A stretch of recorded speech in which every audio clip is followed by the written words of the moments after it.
Assalamualaikum warahmatullahi wabarakatuh.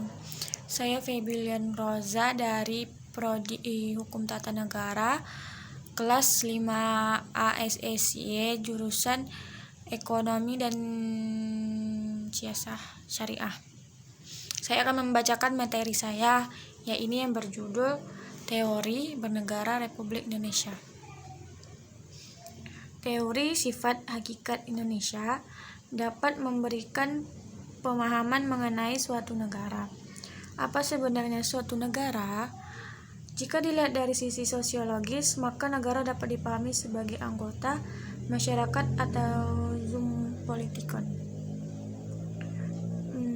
Negara merupakan wadah bagi suatu bangsa untuk menggambarkan cita-cita kehidupan bangsanya agar bangsanya menjadi bermartabat. Secara historis, peninjauan masalah sifat dan hakikat negara dapat dilihat dari perkembangan istilah negara itu sendiri, yaitu berdasarkan perkembangan secara mengenai istilah terdapat bagian istilah yang masing-masing memiliki karakter tersendiri, yaitu 1. Polis, city state. 2. Country atau kota atau country state. 3. Civitas atau civitate. 4. Land atau Miss England, Dockland. Sejak bangsa-bangsa di Eropa sudah menetap dan tidak mengembara atau nomaden lagi, maka bernegara umumnya diartikan memiliki suatu atau memiliki atau menguasai sebidang tanah atau wilayah tertentu. Dengan kata lain,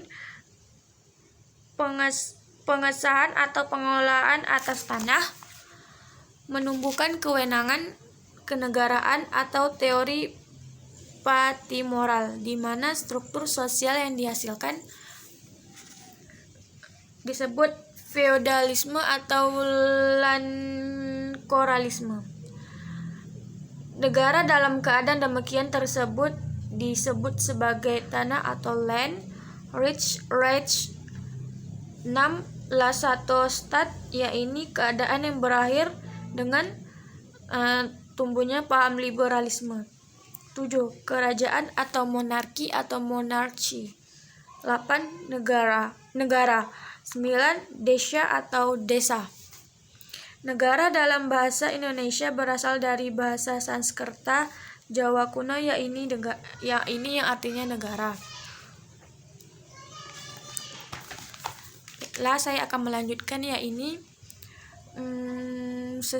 secara sosiologis, hakikat suatu negara dapat dilihat sebagai berikut, yaitu 1. Ikatan suatu negara.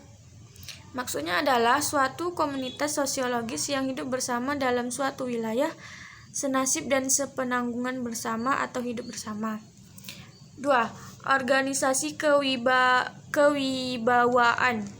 Negara sebagai organisasi yang memiliki wibawa untuk merumuskan hal-hal yang paling penting bagi kehidupan bersama. 3. Organisasi jabatan. Negara terbagi dalam jabatan-jabatan yang menjalankan fungsi-fungsinya tertentu. 4. Organisasi kekuasaan atau the Wage Organization. Negara merupakan alat untuk menjalankan kekuasaan dalam arti luas. Secara yuridis, hakikat negara adalah sebagai berikut, yaitu 1. Pemilik atau penguasa atas tanah. 2. Pihak yang menguasai atau memerintah. 3. Pelindung hak asasi manusia. 4. Penjelmaan tata hukum nasional. Baiklah, mungkin hanya dapat saya sampaikan. Apabila saya salah, saya mohon maaf. Saya akhiri, wabillahi taufik wal hidayah. Wassalamualaikum warahmatullahi wabarakatuh.